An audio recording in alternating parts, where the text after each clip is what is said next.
Sure, of course.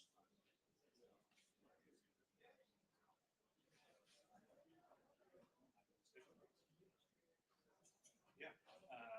How far away do you think you guys are?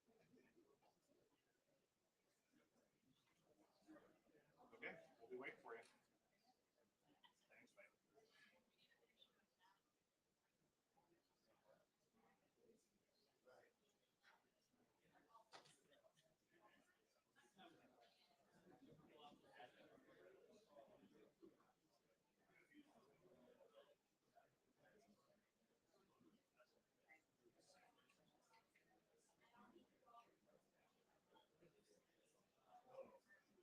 Thanks, mate.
Okay, I'm here. I'm sorry.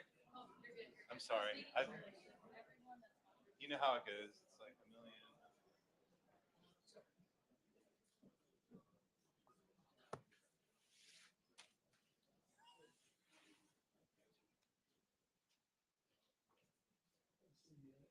You can keep talking. Throw me a minute.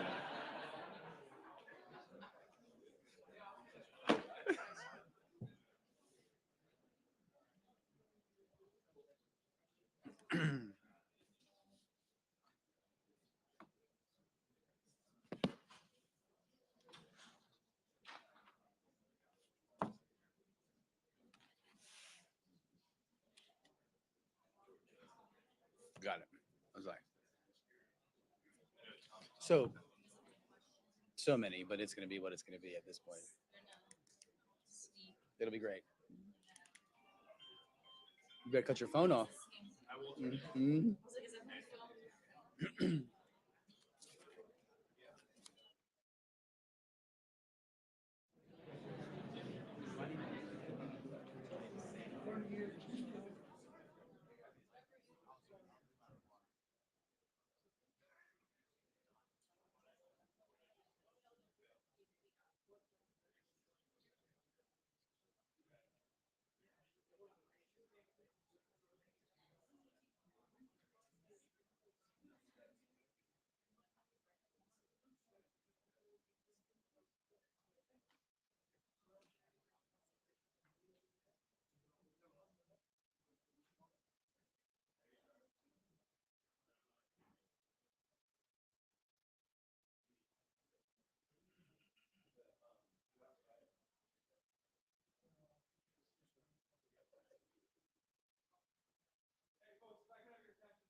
Check, check, 1, 2. Tori, there is the reasonable level that you probably will see from me. And I had toned to you earlier, but that should be about right.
Everybody, please sit down.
Hello.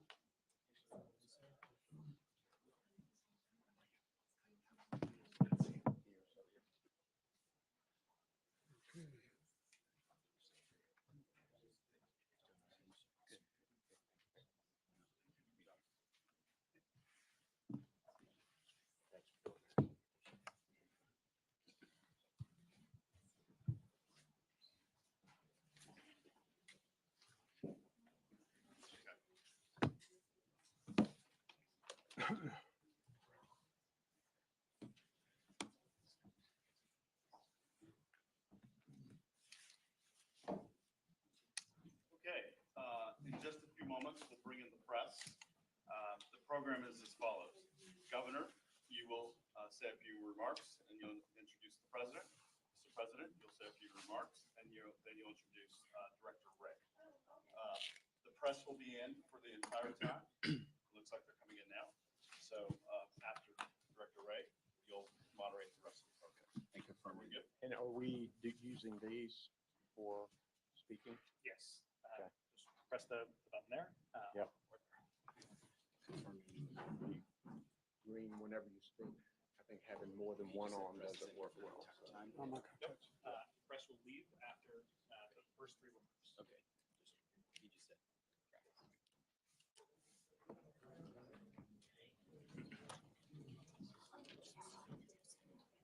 We'll give you a thumbs up once.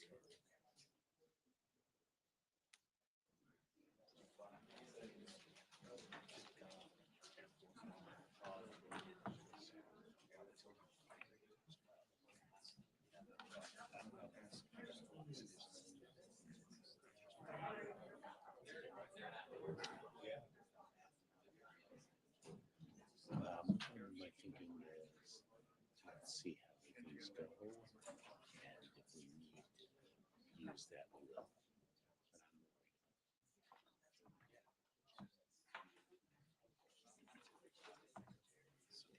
We're going to step over here and I'll give you a thumbs up. We're just gonna turn this on.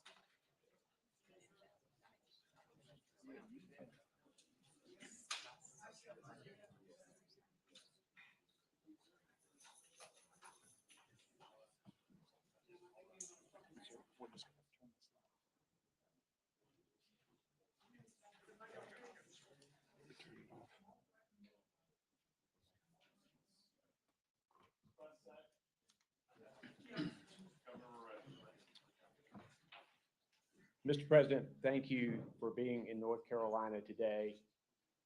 As you saw firsthand, North Carolina has been hit hard. This disaster in Western North Carolina is catastrophic and unprecedented.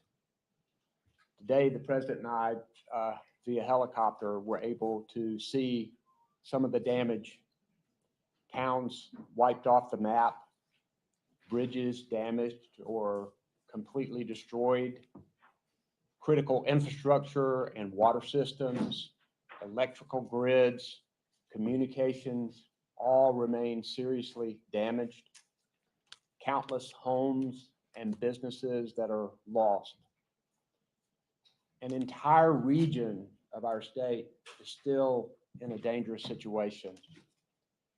The good thing is that 92 search and rescue teams have saved countless lives, and the search for people still goes on.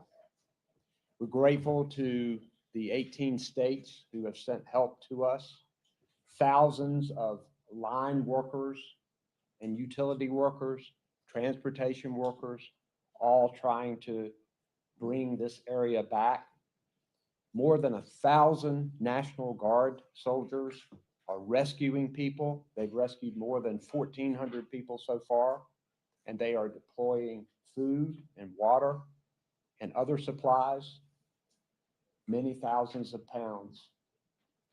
We're grateful for the quick actions and close communications that we have had with the president and with the FEMA team. Mr. Secretary, we're grateful to you and the president for sending Administrator Criswell, who has been on the ground with me in Western North Carolina as we are working to coordinate this massive surge of help to Western North Carolina.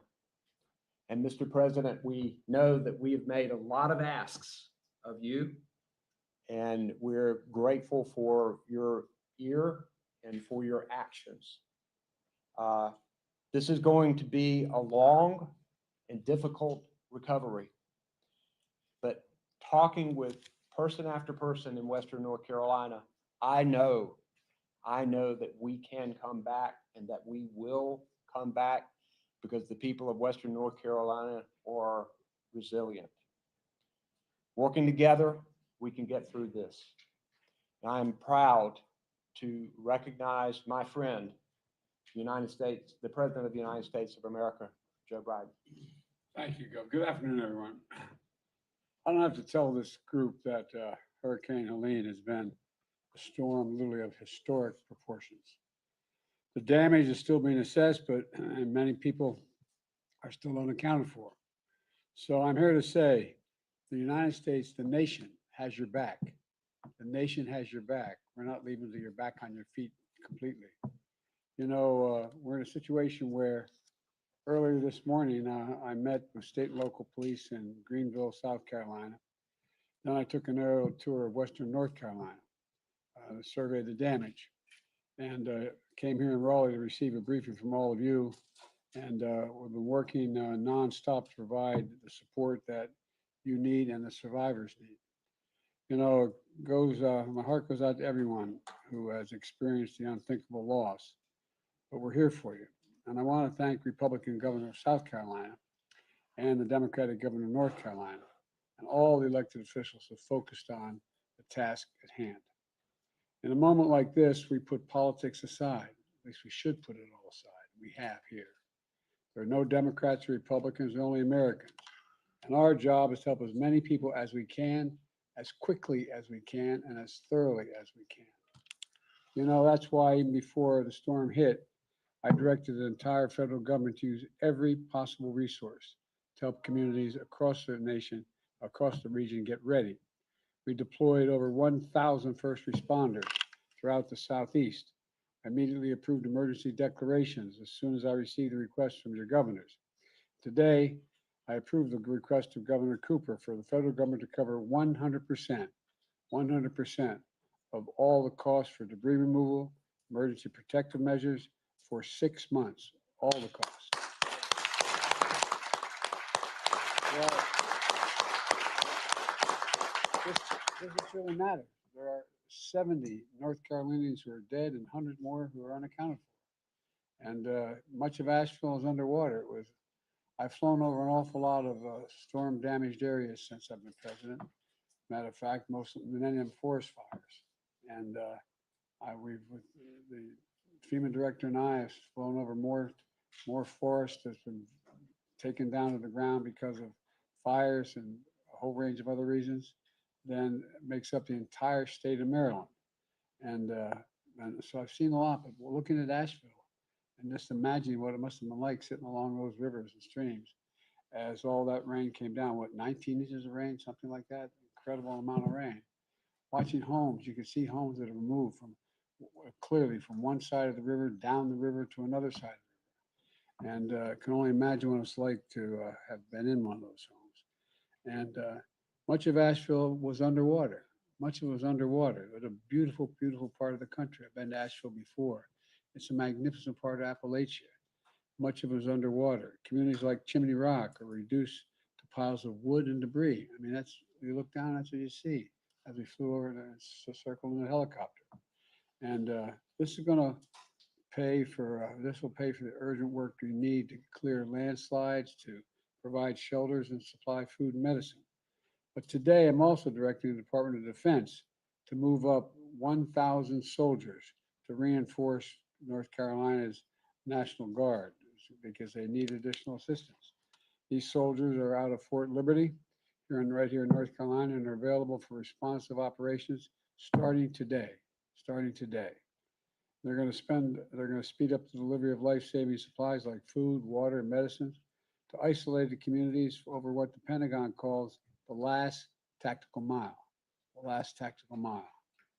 Simply put, we've got the capabilities to get the job done, and we're going to get it done fast as possible.